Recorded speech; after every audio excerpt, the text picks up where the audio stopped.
Hello and hello and hello, all my listeners, readers, viewers, and followers, whatever. So I'm back and I got a new one. It's called Lost.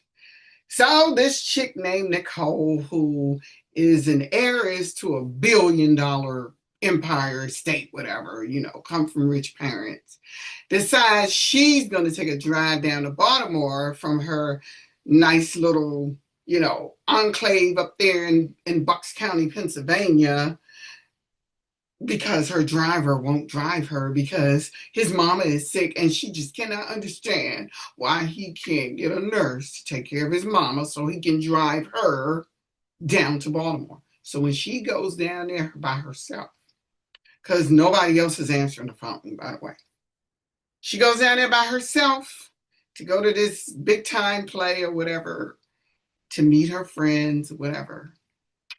She gets lost. But when she gets lost, she ends up in another time zone. She's no longer in 2026. Remember, y'all, the Addict series is about 2026 going backward. She ends up in 1988. And she runs into this chick named Stephanie. And Stephanie teaches her the biggest lesson that she needed to learn. But y'all want to know what that is? You got to watch. So thanks for tuning in. Please like and subscribe. Don't forget to share it with your friends. And turn those notifications on so that y'all will know the next time I post something. I've been busy, so it took me a couple of weeks to post something. All right, I'll see y'all on the other side. In the meantime, my name is Rand Wise, and if you're liking my vibe, you know what to do. Subscribe. All right, take care.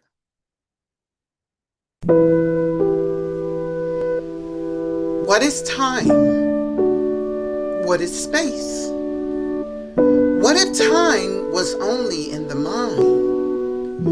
With respect to where we are, you will find that time could only be what you perceive as you go back in time in the Addict series.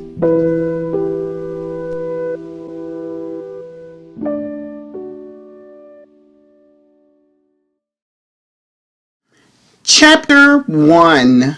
What do you mean you cannot take me to the show? I pay you, Colbert. Nicole bellowed into the phone. How many times do I need to explain that my mother is sick? You don't seem to care about anything else and anybody else but your own self, your own interest. But Colbert, you know how much this means to me. I'll pay for a nurse to come in and care for her. Nicole, you listen to me. The answer is no. I'm going to tend to my mother. If you don't like it, well, that's tough. Well, what am I supposed to do? You're an heiress to a multi-billion-dollar estate. Figure it out. You know I won't be able to get someone to drive me to Maryland on such a short notice. Welcome to the real world, Nicole Richmond. If I'm fired, then fine. She called several other guys who formerly drove for her. None of them answered, and she decided to drive herself. She gathered her things and told her butler to take them to the car. Miss Richmond, what are you doing? Where's your driver? The butler asked. He noticed Colbert was not there. I'll be fine, Otto. Colbert won't be driving you down. I said I'm okay. He turned back to the house after loading up the trunk. He headed back into the massive abode and shut the door. She got behind the wheel of her Infiniti QX60 and set the navigation. She had been waiting so many months for this plane to come to her town, Philadelphia, but discovered it would be in Baltimore instead. She headed down I-95. Her navigation system told her that there was miles of traffic, so she looked for an alternate route, which would take her out on Route 30 West in Pennsylvania, where she would connect to I-83 and that would connect her to I-695. She wanted to be there in time to get a nice hot bath at the hotel, get ready for the play, and meet some of her friends from Cumberland, Maryland she attended college with. She received a call from one of them. "Hey, how's it going, Nikki Boo?" Nadine crooned. "Oh, I'm on my way. There was traffic on I-95, so I had to detour." "What do you mean you had to detour? Where is Colbert?" "Oh, his mother is sick." "Oh, sorry to hear. Couldn't you just order another driver?" "Nobody was available." That was not entirely true.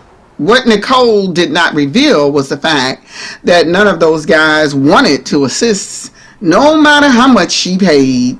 "Well, see you when you get here. Smooches." "Okay, Nadine. Mwah." The SUV purred smoothly down I-83 as Nicole listened to her playlist. She all of a sudden noticed a sign that would take her to I-695. She tried to get over into the right lane, but other cars would not let her over. She tried to force her way over, but she heard the blaring horn of the car right next to her. Nobody was trying to let her over. "Oh, will you maggots be considerate?" She was not used to driving. Nobody was giving her what she wanted. She never considered the fact that she was in the wrong for not only not paying attention to the road signs, but the voice coming from her navigation system giving her directions. But she couldn't get over in the other lane, which forced her to stay on I-83. She figured she'd have to take the next exit and turn around. Unfortunately, that did not happen. I-83 ended, and she found herself in a questionable neighborhood. "Oh no, I've got to get out of here." She immediately took in the environment. There were people walking around looking homeless. Some looked to be on drugs, and some just looked plain old sketchy. She tried to get through the light, but the car in front of her stopped. She came to a screeching halt. "Ah! You dum-dum!" She screamed at the car in front of her as if they could hear her. Then she hit her steering wheel. Someone appeared out of nowhere with a squeegee and a glass cleaner and stood at her driver's side. "I'll clean your windows for you if you want me to, ma'am," the guy said. He was in tattered clothing. "Oh, get away from me, you idiot!" Just then, the driver of the car in front of her jumped out and joined the window cleaner. He tried to open the driver's side door, but it was locked. "Get away from me! Get away! Go away! Go away! Get away from me! Get away from me!" She screamed in full panic mode. She saw no way out. The man used a crowbar to pry open the door. They snatched her out, tossed her on the ground. This was happening way too fast for her to react. "Help! Help! Somebody help me! Somebody help me, please! Oh my God! Somebody help me!" But nobody came to her rescue. The one with the squeegee jumped into the car while the driver of the other car returned to his car, and both vehicles peeled out, leaving her lying in the middle of the street. Several cars swerved to miss her as she tried to crawl to the sidewalk. It was already dusk. "Help me! Someone please help me! Oh my God, someone help me! Help me!" She called out, but nobody paid attention, and she cried. Then she realized something was wrong. Every car on that street looked old, as in 40 years old. She limped to a phone booth. Her knee was badly bruised, and she picked up the phone and called 911. "Baltimore County 911. Help! I've been carjacked." "Where are you, ma'am?" I don't know where I'm at." "Okay, I'm able to get a location of where you are using the phone booth you're using. We'll send an officer. Do you need an ambulance?" "I don't know. My leg is hurt." "Okay, ma'am, I've dispatched officers and they are en route." But the police were no help. and the medics only treated her bruise and left her there. She headed to the next block and tried to use her Apple Watch, but it would not work. They had taken her purse, clothes, jewelry, and phone. She was out there all alone without any help, and nobody cared. What was more perplexing is that the date on the police report was May 17th, 1988. She was born in 1999. She must have been dreaming. If only she could find a safe place, she could maybe think a little better. But this was the world, a world she did not know. She was so used to being sheltered and pampered. She had been sequestered from the real world, as most people realize. Chapter 2. Nicole may not have ever been streetwise, but she was rapidly learning. One thing she understood was the fact that standing in one spot in an area like that would put her in a vulnerable position, so she kept moving. Not knowing where she was going, simply knowing not to remain a sitting duck. Soon it was dark, and she found a spot to snuggle in the back of a restaurant. She could hear sirens all night, the sounds of people shouting at each other, and if she even thought it would be safe to sleep where she was, she would not be able to. She found herself dozing off around 4 a.m., which must have been when all the insane activities of Baltimore dialed down a little. But her sleep was cut short when she heard the sound of a dog barking. That's when reality hit once again, and this was not a dream. She was actually in another time period and place.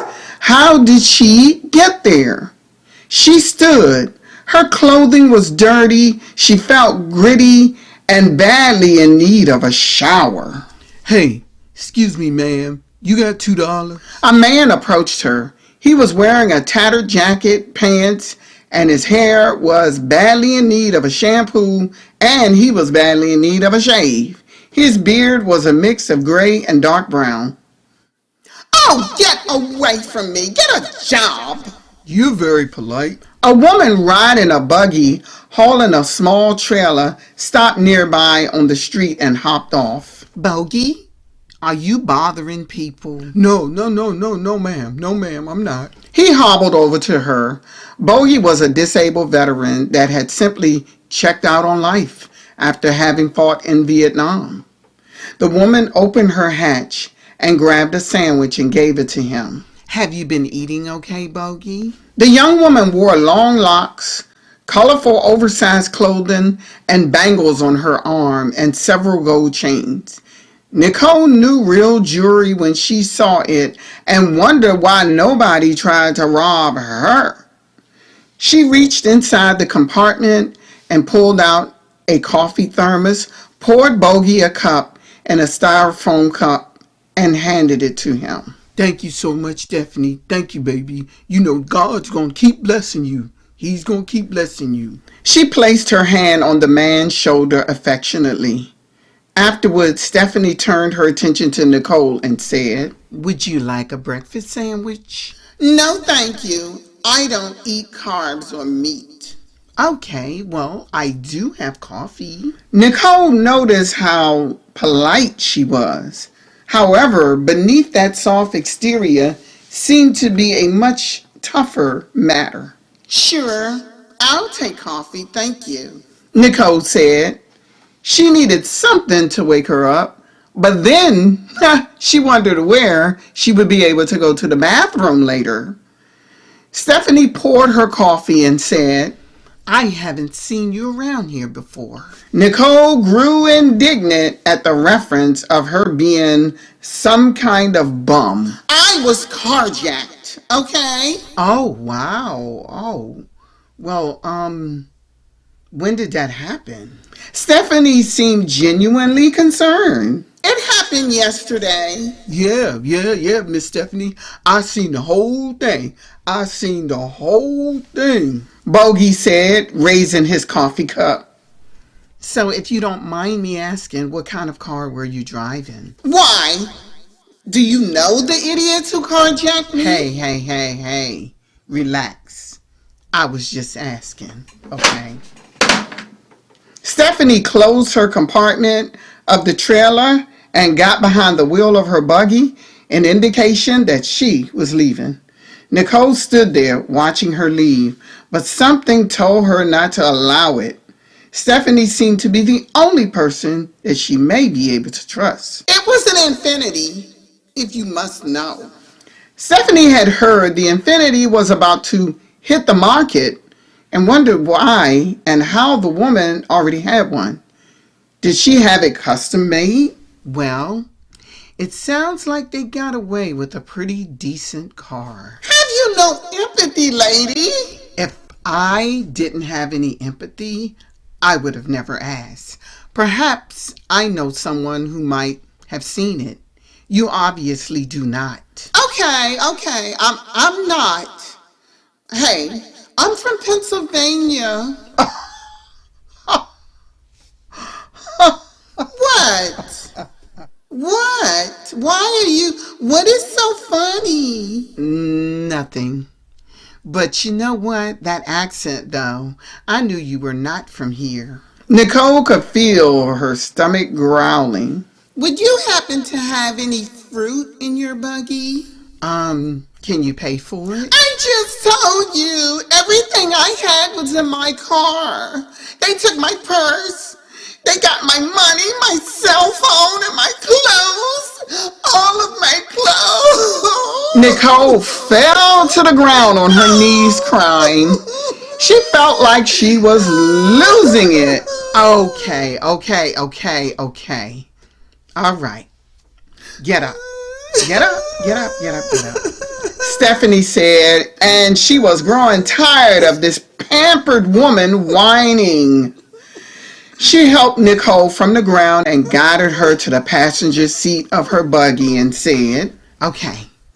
What I need you to do is calm down, okay? And have a seat right here. But you need to calm yourself. Nicole placed her face in her hands and kept on crying, and then she had the nerve to say, how can I calm down when, how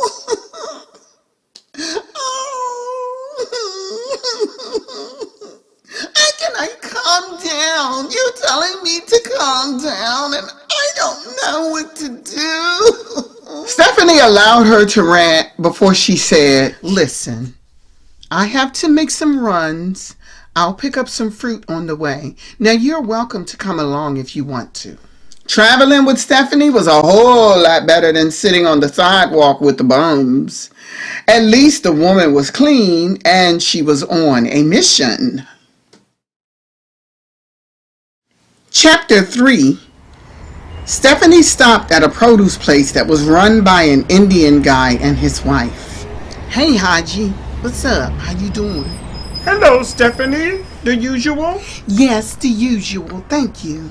He made a basket with apples, oranges, grapes, and bananas. How is your mother these days, Stephanie? Oh, she's well. And what about your wife? How is she doing? She's taken our youngest to the doctor. Oh, is everything okay? Yes, just a follow-up visit. Well, okay then. Tell her hello for me. Stephanie loaded the back of the buggy with the basket of fruit and headed to another part of town where a construction crew was working. Hey, yo, there she is, y'all. Here she come. One of the construction workers said, Hey, Stephanie, you're late, girl. You're late. I am so sorry, guys. I had to stop by the produce place. Oh, yeah, that's right. Yo, you got my oranges, though? Yeah, let me, can I get a ham and cheese? You got ham and cheese today? Yes, I have ham and cheese, William. And I'll get your oranges for you, Sam. The guys hovered around her giving her money for their food. Some were buying breakfast, and others were buying breakfast and lunch. They bought containers of orange juice. She fixed them coffee. She had small bags of chips to go with the lunches. She took the money, stashed it in the pouch beneath her garment. Nicole realized why she wore oversized clothes. She looked down at Stephanie's feet. The girl wore a pair of Nikes. They headed to 3 more construction sites before Stephanie headed back to where she had met Nicole. She parked her buggy and removed the key. "Where did you get this?" Nicole was inquiring about the cart-like buggy. It had a roof and it was 2-door, almost in the fashion of a golf cart, but with a wider chassis. "Where did I get what? What are you talking about?" "This little buggy here. It's interesting." "Oh, well, this little buggy here, I made it." "What? You did?" "Yes, I built it. Why are you acting surprised?" "Oh, well, it's not even that. I just didn't think a girl could build something like this." "So where have you spent your whole life? Under a rock? All I needed was a vehicle with wheels and a moped engine." "Oh, well, in that case, why not just ride the moped?" "I mean, do you really think you're making sense right now? The reason is because it would be more difficult to haul my trailer with my goods. Besides, it's nice to have a passenger every so often. You got a problem with that?" A few homeless people surrounded Stephanie and she handed out the leftover food she had. By then, it was well after 12 p.m. Nicole was tired and her feet were hurting from those stilettos she wore. She leaned against the buggy, trying to take the pressure off her feet. She donned a short dark green dress that matched her Donna Karan shoes. Bogey approached. Stephanie gave him a sandwich and a carton of orange juice. Hey, this guy named Mel, he might know who got your car." Bogey told Nicole. "Who is Mel? What are you talking about?" "Well, Mel is the guy to know when stuff goes down. Why don't you calm down, lady?" "Well, how would he know when stuff goes down?" "Because he's the one to know, okay? Just leave it at that," Stephanie said. Then she turned to Bogey and said, "I'll reach out to Mel, okay, Bogey?" He nodded, took his sandwich, and sat on the stoop near them and ate. Stephanie opened the door of the warehouse and drove the buggy into it. Nicole stood outside the warehouse watching her. "Hey, you welcome to come in if you want." "What? This is a warehouse." "It's where I live. I'm inviting you into my home." Nicole reluctantly entered the warehouse, and then she cracked, "Oh, you live in a warehouse?" "Yes, I do. And what's wrong with that?" Stephanie lowered the door of the warehouse, and then she hit the button for the lift. Nothing. I'm just saying that I've never met anyone who lived in a warehouse before." Stephanie looked her up and down in one sweeping gesture, taking in her expensive clothing and shoes. At least she still had her jewelry. Judging by the looks from you, I'm sure you haven't met anyone that lives in a warehouse." The lift stopped on the second level, and Nicole was almost blown away when she took in the place.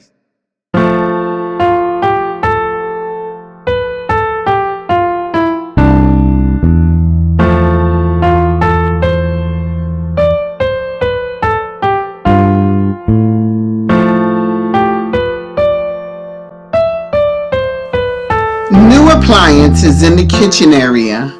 A big plump sofa with a large TV, a record player next to the TV, a comfortable area rug, and near the rear was her bedroom, separated by a room divider. Wow! She attempted to say that under her breath, but she couldn't. Stephanie heard her, and she looked at her with an amused expression and said, "Surprised?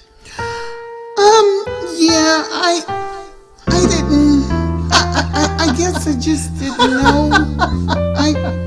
I didn't." Well, of course you didn't. But how much do you pay? Like, what do you pay here? I don't pay anything to live here. Oh, come on. You have to be paying something for a place like this. It looks like someone renovated the whole upstairs. I don't pay anything. I don't give my money to corporations unless it's absolutely necessary. But me and my brother renovated this place. Hey, you can use the bathroom. I'll get a towel and a wash rag for you, and I have a few things that might fit you. Nicole sat down in the armchair. Finally, she could relax. I still cannot believe my clothes are gone. She really did not want to be seen in anything that belonged to this bohemian chick. Let me get this straight. You were robbed of everything you had on you, and all you can think about is your clothes? But what should I be thinking about? Try survival, Stephanie said before heading to the other side of the loft that was separated by a huge room divider. When she returned, she said, I laid some things out on that small futon on the other side of my room, and your towel and wash rag. You can either take a bubble bath or a shower. The choice is up to you. But the bathroom is all ready for you, okay? Chapter 4. Nicole relaxed in the huge tub of warm water. It was so comfortable, and the bathroom was huge. There were different types of soaps in a basket near the tub, a small vanity with a small stool in front of it, and a large shaggy white rug in the bathroom. She almost wanted to fall asleep. She finally got out of the tub, wrapped herself with the large white towel. Stephanie had left her some lotion on the vanity. She sat at the stool, rubbed herself down with lotion. Although she would have preferred her own hotel room, this was actually not bad. She headed to the small area where there was a futon and a small table, and put on a pair of jeans and a colorful t-shirt Stephanie had loaned her. She wondered if the girl had anything in solid colors other than those jeans. She checked out Stephanie's room, where there was a large bed with a colorful comforter, dresser, and a portable wardrobe where she could see clothes hanging inside. The smell of garlic, onions, and other flavors wafted through the air. She could hear something frying, and then the steam from the stove warmed the place. She headed to the kitchen. Stephanie was fixing spaghetti. Hey, you're welcome to dinner. I don't know if you don't eat meat, but you can have spaghetti without the meat sauce. Nicole sat at the table. She watched Stephanie closely. The woman moved with the confidence of an eagle. She almost envied her for that. All of her life, Nicole had to be pretentious. She had come from a wealthy family and was heir to billions. She could never be herself. She had to always have the right etiquette, say the right words, eat the right foods, and laugh a certain way. Can I ask you something? Where did you grow up? Stephanie turned around. Who, me? I grew up in Baltimore. Oh, so do you have siblings other than the one you mentioned? Oh, yeah, you mean brothers and sisters. Yes, I have 2 brothers. The one did help me renovate this place, and I have 3 younger sisters. Oh, wow, that's a large family. Are they all in Baltimore? Two of my sisters are in North Carolina. One is in D.C., and both of my brothers are still in this area. Oh, are you close to your family? Yeah, well, we're pretty close. I would say so. Whenever the two sisters come up from North Carolina, we hang out, or we all travel down there twice, maybe 3 times a year. Oh, wow. That sounds like so much fun. Stephanie looked at Nicole. Her lamentation did not go over her head. Then she said, "Why? You have any brothers and sisters?" "I have a sister. She's my father's daughter. She's 10 years older, and we did not grow up together. My mother is my dad's second wife." "Oh, I see. So you never see her?" Not really."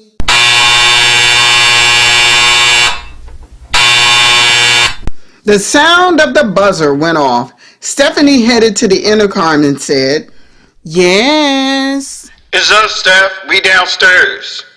She unlocked the lift. They arrived on the floor with cases of stuff containing lunch meat, cheese, hoagie rolls, lettuce, chips, orange juice, apple juice, and containers of coffee. Nicole watched the guys as they placed the perishables in the large refrigerator. Stephanie handed them some cash, and they thanked her. Both kissed her on the cheek, and they were gone. So, were they your brothers or something? No, not those guys. They're friends of mine. They helped me out, and I helped them. Wow. People seem to really like you. Stephanie did not understand where that comment came from, so she said, well, are people not supposed to like me? Oh, no, not that. It's not like that. Just that people seem so comfortable around you. Well, you're here, aren't you? I guess that's true. But how do you do it? Well, I never think about how I do it. I just be myself. What does that mean anymore? Nicole said more to herself than to Stephanie. Stephanie set the table and placed the food in the middle with a rich green salad. Okay, here we go. Have some. Nicole grabbed a good helping of salad and poured dressing on top. On the other hand, Stephanie grabbed some salad and some spaghetti with meat sauce. She slurped the spaghetti while she ate.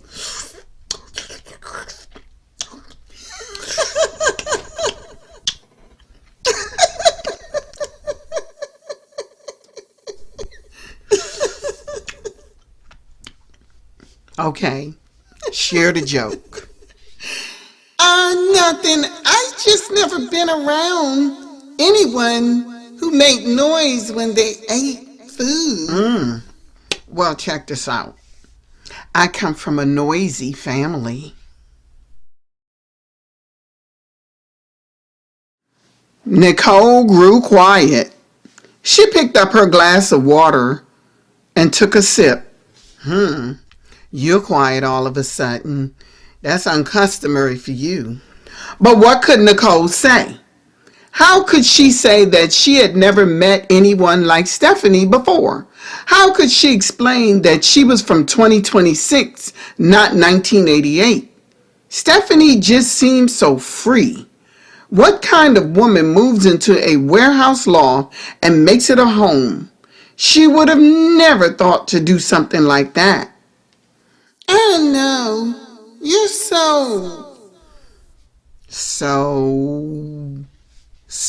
So what? Just say it. What am I so?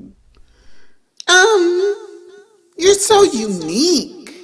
Stephanie inclined her head to one side before saying, I reckon you grew up wealthy in an environment totally sterile of love, with all the girls submitting to the cookie cutter set of behavior patterns in order to fit in. Perhaps all of your girlfriends are stuck up, only they're just girls, not friends. Do you have to be so truthful? Is that the word you're looking for? Yeah, I guess you can say that. So let me ask you a question. What other way is there to be? Well, I guess what I mean to say is I've been carjacked, all of my stuff stolen in a strange town, all because I missed my exit, and all you're doing is sitting there calling me stuck up and making me feel like there's something wrong with being wealthy. By then, Nicole was on a tangent. Stephanie kept eating without responding until Nicole ran out of air. Okay, the reason you feel that way is because nobody has ever told you the truth. And the truth can be more bitter if you've never had a taste of it. But once you get a little taste of it, it's much easier to go down. You must be true to yourself first. If you were, you would know when someone is lying to you. But I am true to myself. You don't know me. Stephanie did not respond. She understood the other woman was under pressure because of what had happened to her. But she was in the real world. You know what, Nicole? You're right. I don't know you, Stephanie said calmly, taking her plate to the sink and washing it. Nicole sat at the table, wondering why this woman was so calm. She expected to be thrown out of her place in any minute.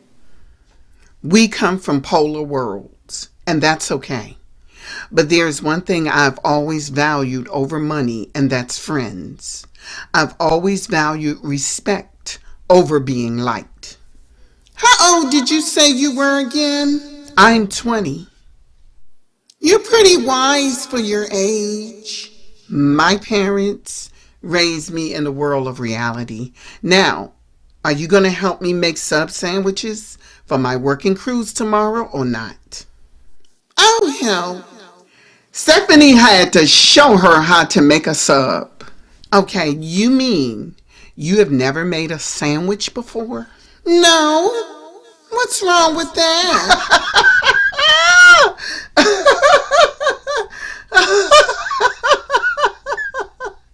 Girl, you need to stop playing with me. But what's wrong with that? What is so funny? Why are you laughing? Okay, here, I'm going to show you, okay? You put in the lunch meat first, then the cheese. Then you place the lettuce and onions in a small baggie, and you place it in the middle. Close the sandwich, place the mayo and mustard packet on top, and wrap the sandwich. It took Nicole at least 4 attempts before she got it down. And then she said, Hey, this is fun. How long have you been doing this? I would say a couple of years now. Well, what made you think of doing something like this? I just woke up one morning and said I wanted to make money. I took some of my earnings from my cleaning job and I turned a profit. They were exhausted by the time they finished making over 200 sandwiches. Stephanie turned off the lights in the front and headed to the back. Stephanie let out the futon into a bed and placed a sheet on it and got a comforter for Nicole. As she was heading to her room, Nicole said, Stephanie? Yes? Thanks for helping me and letting me sleep here. I really do appreciate it. Stephanie stood there a second, absorbing what she said. Then she nodded and said, You're welcome.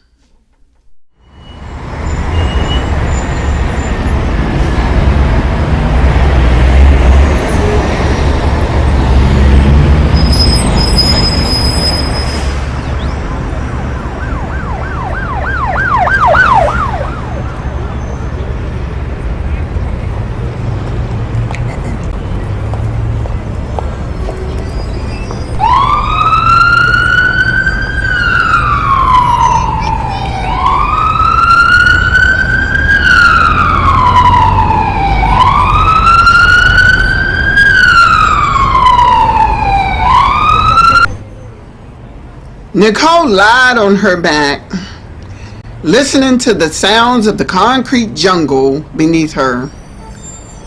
thinking about some things Stephanie had told her.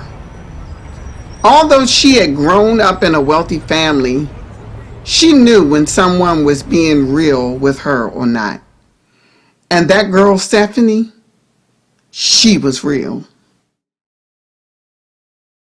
Chapter 5.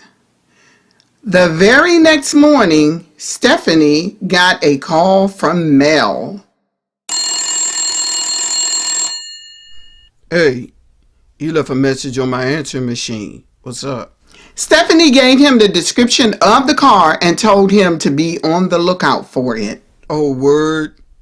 That sounds like a $50,000 car. But I will, though.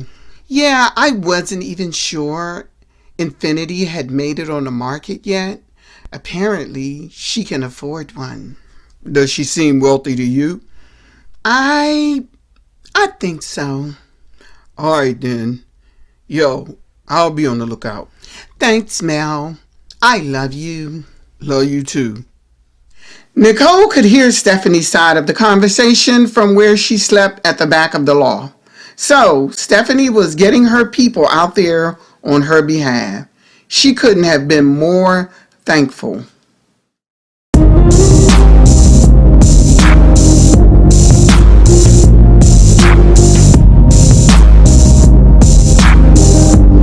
Over the next few days, they made their way to different construction sites, office buildings, bus stations where they sold sandwiches. People called her phone at home, requested orders, and Stephanie catered a luncheon for one of her former classmates at her office. By Friday, they were exhausted. On the way home, Stephanie stopped near a building not far from where she lived. It was a small brick structure with a storefront window. Stephanie stared at it. The number on the top of the building said 412. Nicole watched her closely, wondering why this building seemed to interest her. That was not the first time she had seen her looking at that building, but this time she looked just a little bit longer. You know someone who used to be there? Nicole asked. Excuse me? Stephanie said she did not realize Nicole was observing her. That building. Someone you know lives there? Stephanie pressed the accelerator in her buggy and drove away. Nobody lives there. Period. Did someone you used to know live there? No, Stephanie said solemnly. But Nicole knew there was something about that building that meant something to her. She had poured her heart and soul out to Stephanie, and it felt refreshing to finally air her real feelings to someone for a change. Most people expected you to say, fine, when they ask you how you were doing, but not Stephanie. She was genuinely concerned. But now it was her turn to accept what Stephanie felt. She was a young black woman, barely a woman, who was out there surviving and doing well. She was certain Stephanie had her moments when she felt like talking to someone. Who wouldn't? They stopped in front of the warehouse. Bogey was sitting on the stoop of the empty building next to the warehouse. Hey, Bogey, how are you? I'm hungry. Well, I have plenty left, and even if I didn't, I could always whip you up something upstairs. He grabbed the 2 subs she had and some of the apple juice. She handed him a few dollars and said, now go get yourself a beer. You deserve it. Besides, it's officially the weekend. Oh, thank you so much, darling. Thank you so much. He kissed her on the cheek. A few more homeless people came, got sandwiches, and scurried on away. Hey, you want to go to a club tonight? Stephanie asked Nicole once she parked the buggy inside the warehouse. What kind of clubs do they have around here? Black people clubs, Stephanie said as they headed up the lift to the apartment. Really? The elevator opened and Stephanie laughed. No, I was just kidding. It's a nice little spot down the street, though. It's very chill. But you're only 20. How do you get into a club? I know the owner. They got showered and dressed and headed down to the nightclub, which was a few blocks down the street. Nicole had never been in a club so fun before. Most times, she was frequenting exclusive clubs where certain people were allowed and you had to have a membership to enter. Thank you so much, Nicole said as they walked towards the warehouse.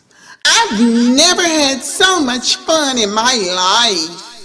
Is it because that guy offered to dance with you? Be careful with the bad boys around here, Nicole. No, silly. I just had a good time. Okay. Well, that's cool, though.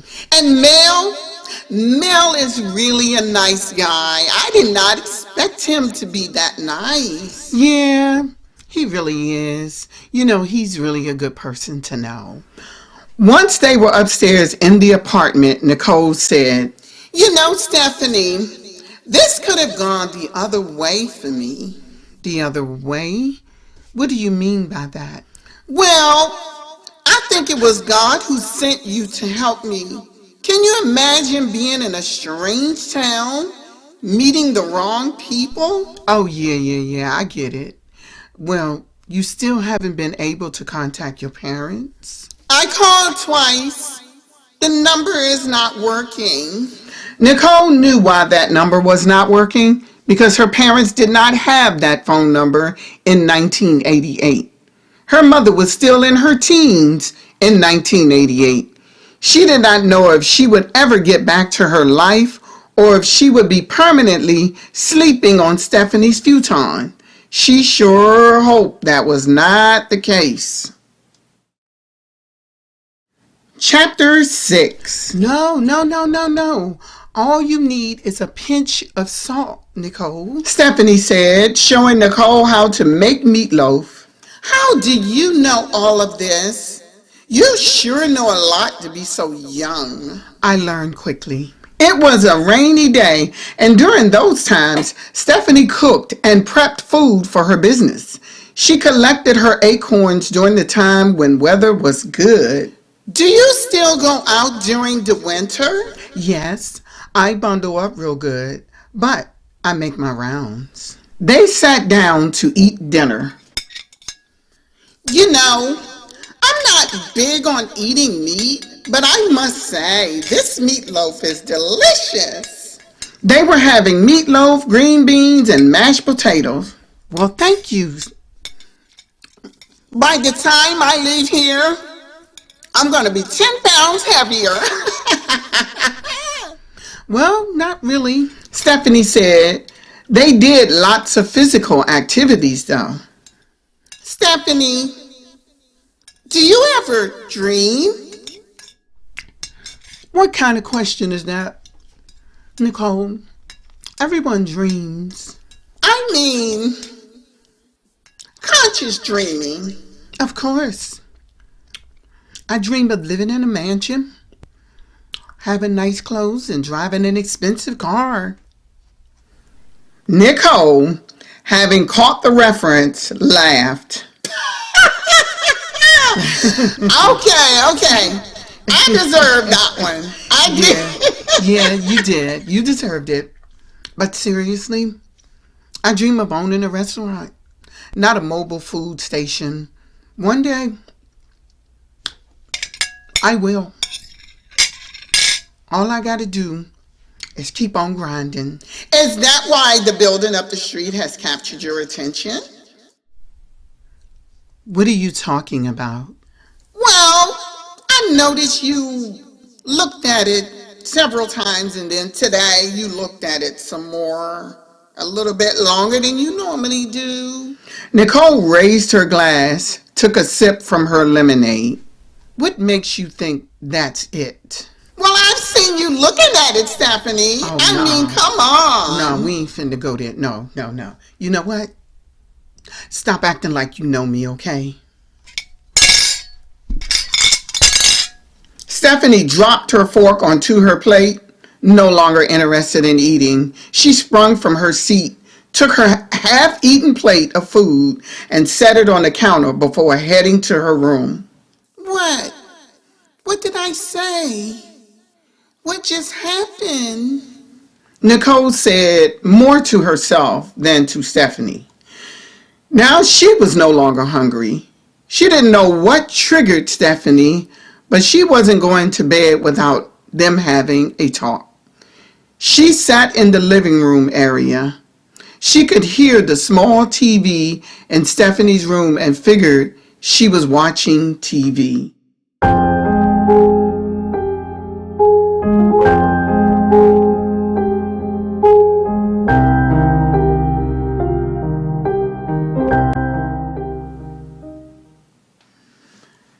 Two hours later. Stephanie, can we talk? Sure, come in. Stephanie was relaxing at the head of her bed with large pillows propped behind her. She seemed to have calmed down a great deal. Oh, I love A Different World. It reminds me of when I was in college. I watch this show religiously. You can have a seat on the bed. Nicole sat at the foot of the bed and they watched the rest of the episode together.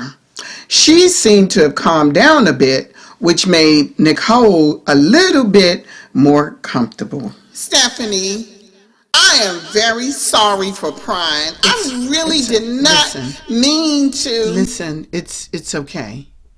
I just wasn't ready to talk about it yet.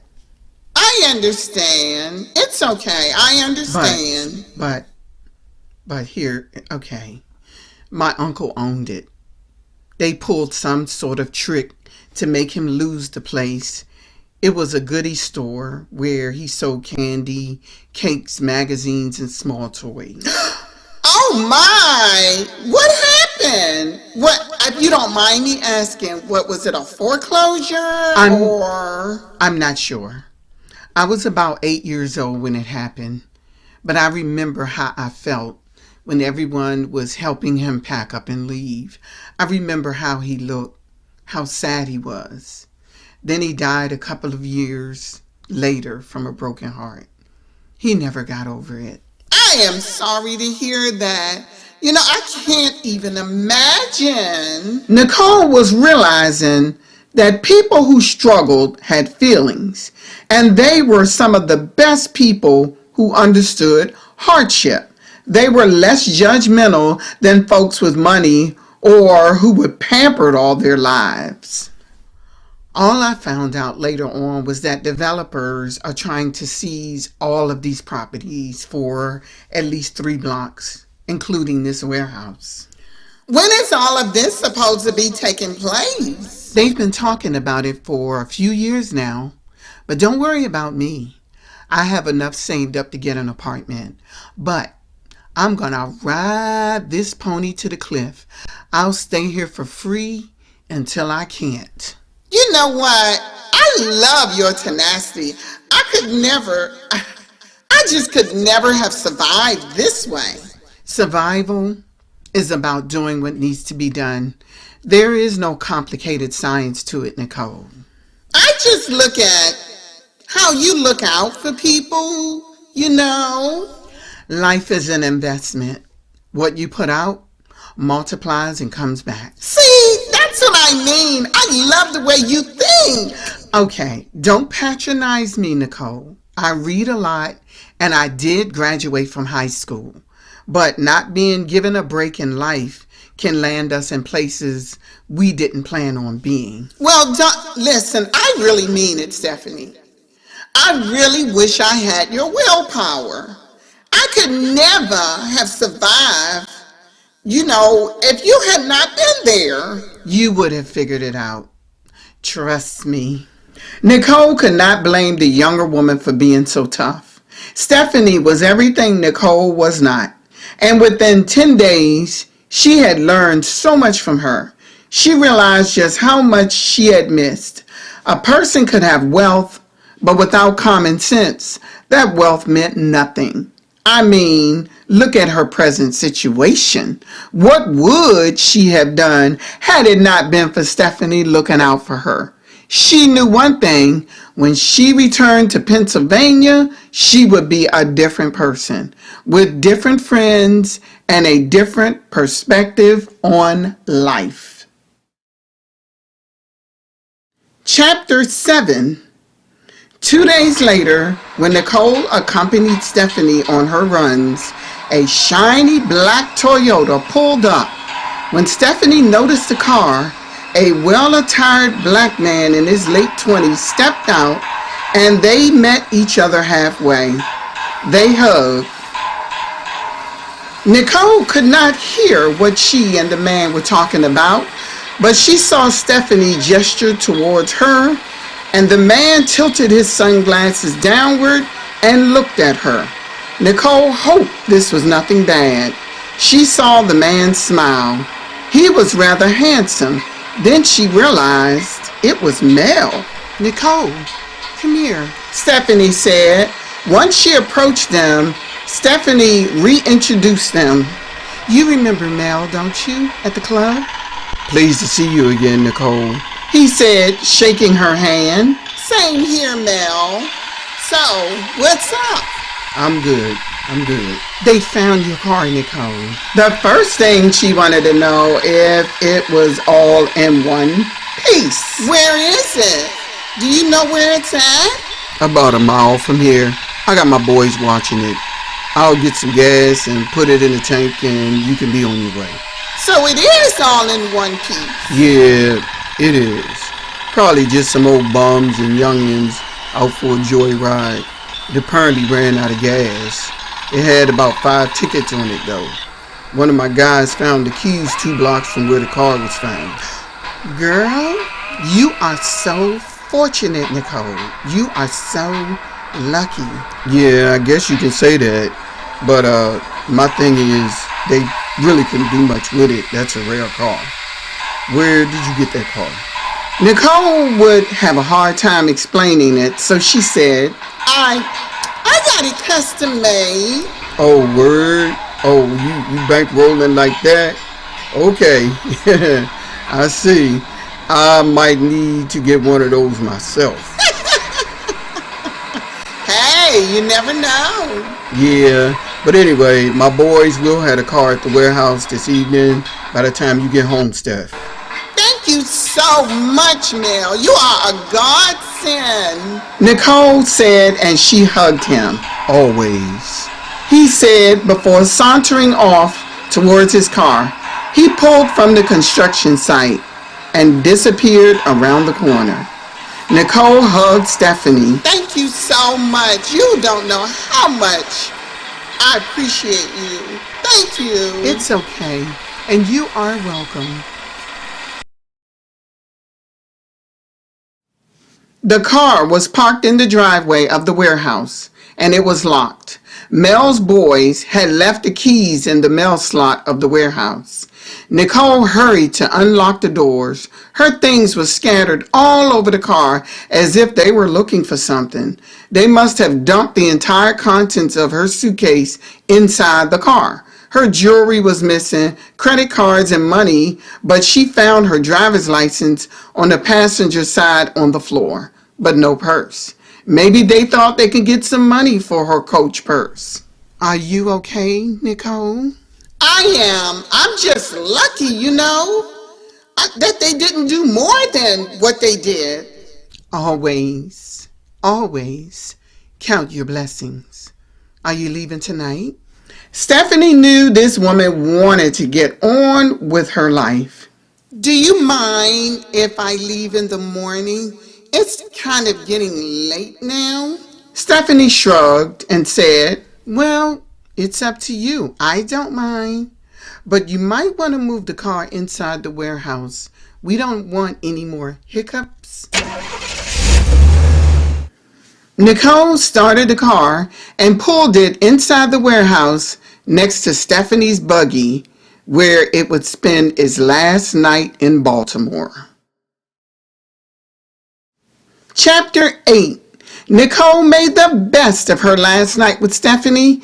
If nothing else came out of her getting lost, she had gained a friend, a true friend. She had never known anyone like her in her life. They cooked fried fish, shrimp, and made cheese biscuits with a salad for dinner. Stephanie showed her how to make the cheese biscuits. You know what?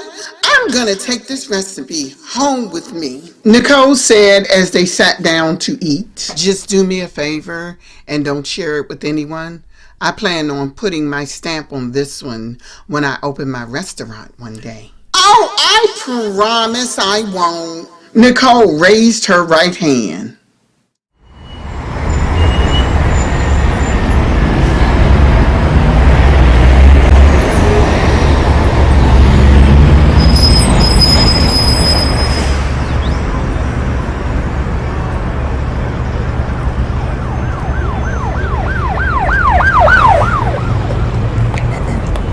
That night, Nicole only slept for about 3 hours.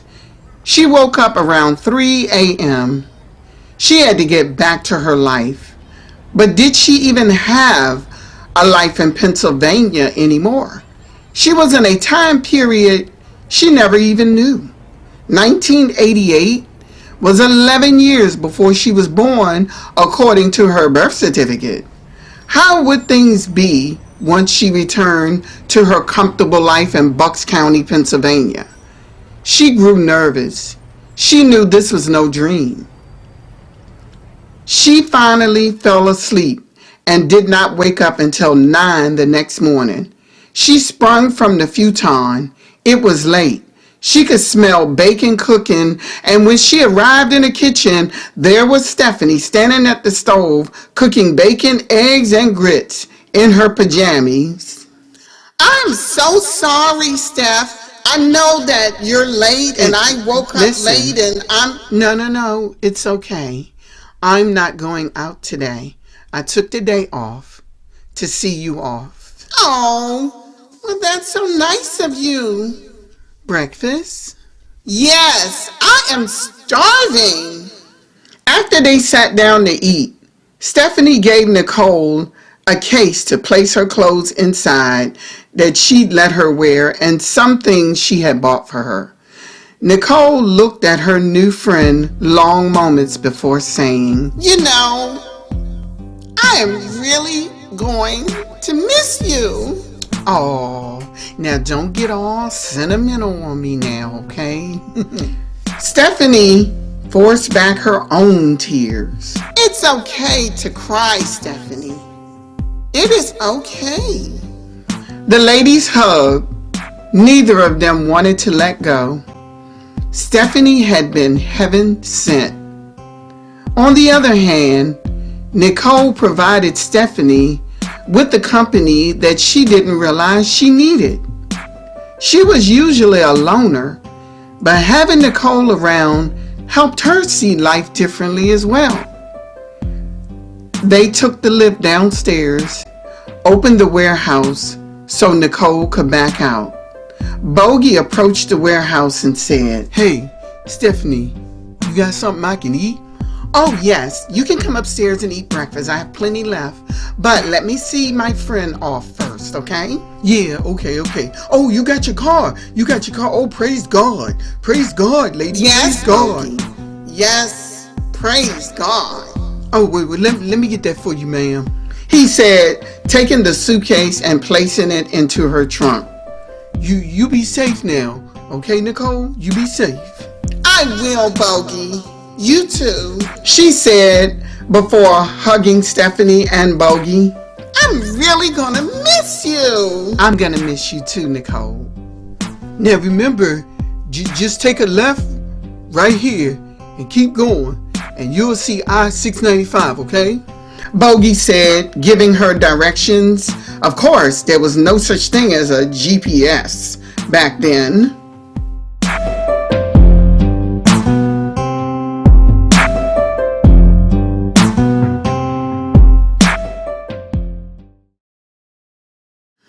They waved until she disappeared around the corner. The car rolled smoothly. She looked in the glove box to see if her sunglasses were still there, and that's when she saw that Stephanie had stashed $200 there. She closed her eyes and thanked God. Soon, the luxury vehicle was purring up the highway, and suddenly, later model cars appeared, and that's when she realized she was back in 2026. She looked around. Everything was back to normal. She squealed with excitement, but she could not call her friends and family to let them know she was okay.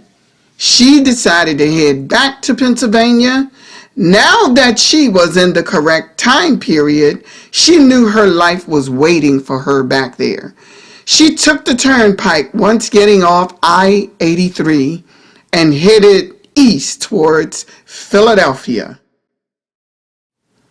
She pulled in front of the huge house, a big empty house, a house devoid of warmth, of the warehouse in Baltimore she had spent the last 2 weeks inhabiting.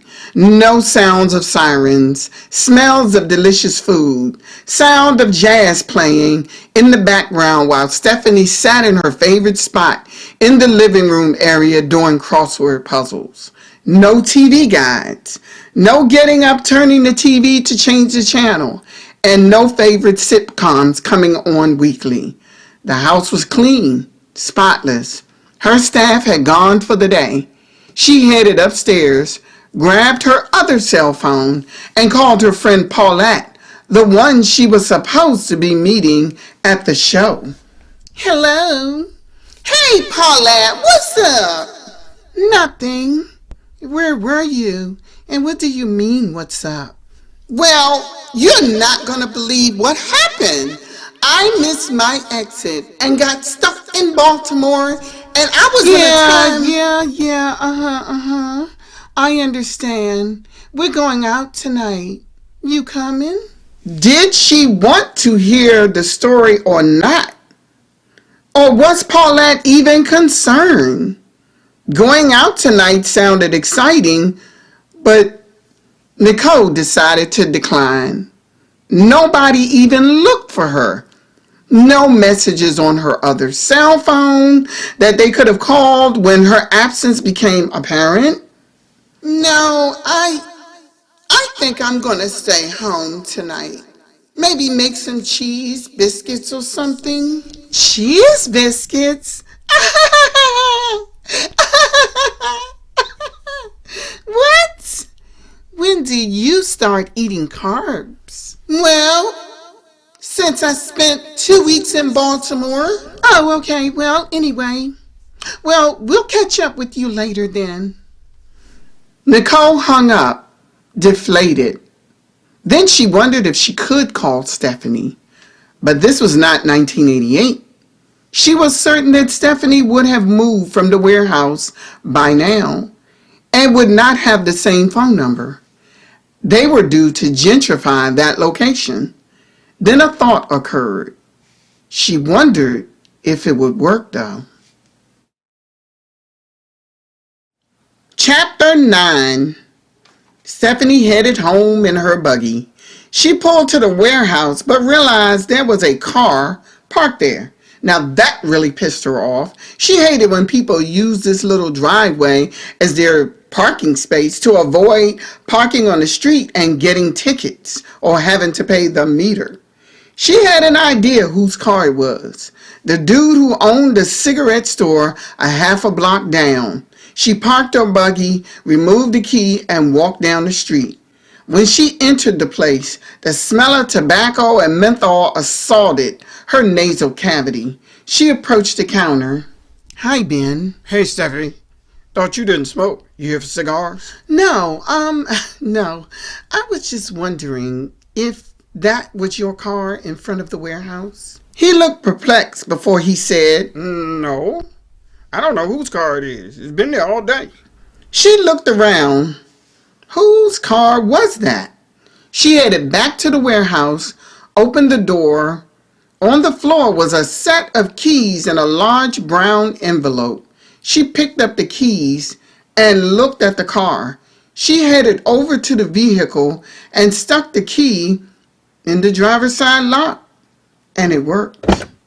She started it. It was brand new. There were only 17 miles on the odometer. The sound of the brand new engine roaring to life made her feel a bit giddy. She had to smile. She shut off the engine and opened the large envelope.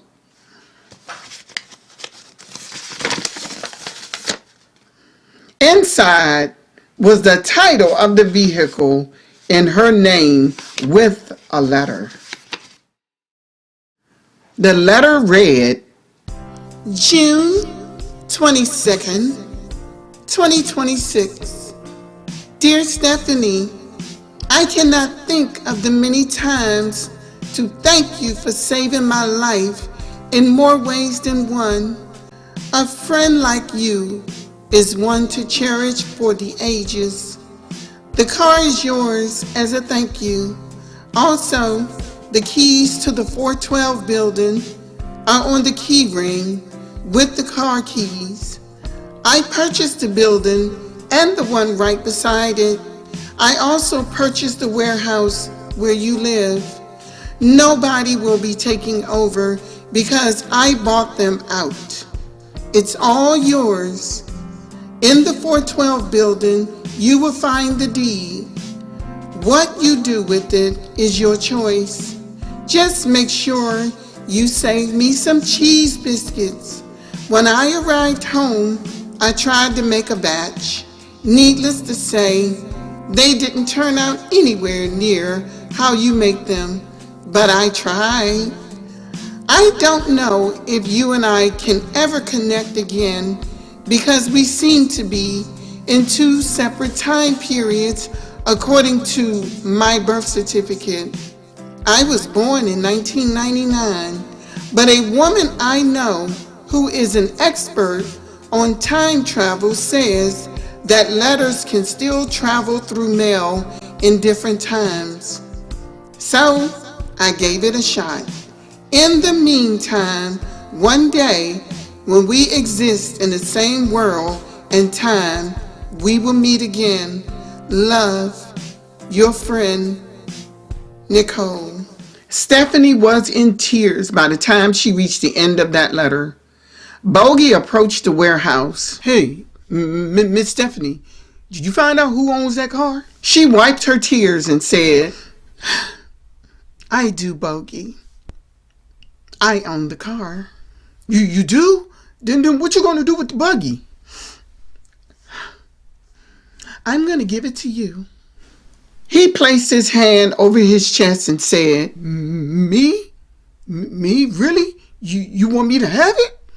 Yes, because you will be making deliveries for me. Oh, okay. Okay, when you want me to do that? Well, as soon as I open Stephanie's lunchbox. Oh, you opening the store? Okay. Yes, I'm opening my own restaurant. So let's go.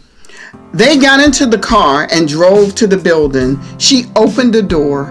There was just enough room in the place for about 3 small round tables with 2 chairs at each. She and Bogey headed behind the counter, and that's when she found the deed to the property.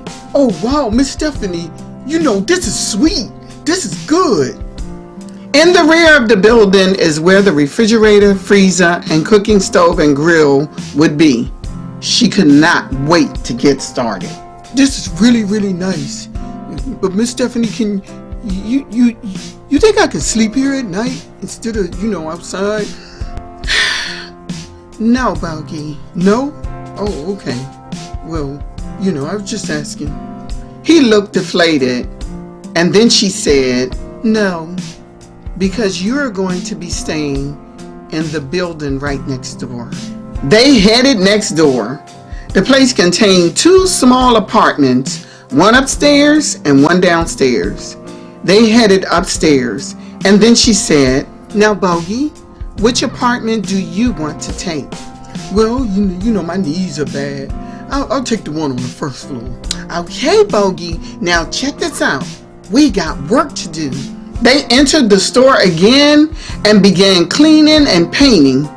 Later that week, she had a stove, grill, deep freezer, and refrigerator installed. She used some of the money she had been saving. After inspection, she had flyers made and Bogey rode around on the buggy passing out the flyers. By late August, she opened the restaurant where she served hot and cold sandwiches, drinks, side orders, and she even had pizza day and biscuit day. The store opened at 11 a.m. The line was long as people entered the place for lunch. She was able to get a couple of her homeless friends to help out. She allowed 2 women who had lost their place to stay in the upstairs apartment. She cooked while the women took orders. By the time lunch was over, they cleaned up. They closed the lunchbox at 5 p.m. Well, I'll see you tomorrow, Miss Steffi. I'll see you tomorrow. Okay, Bogey. See you tomorrow. He headed inside his apartment and she headed home. She thought about everything that had gone down within the last 4 months. She wondered if she would ever see Nicole again. Whether she would or not, one thing she knew was that meeting her had changed her life. It was we and ours, a time to remember, like a beautiful day in September, a time to remember, like a beautiful day in September. A missed road sign can alter the direction of time.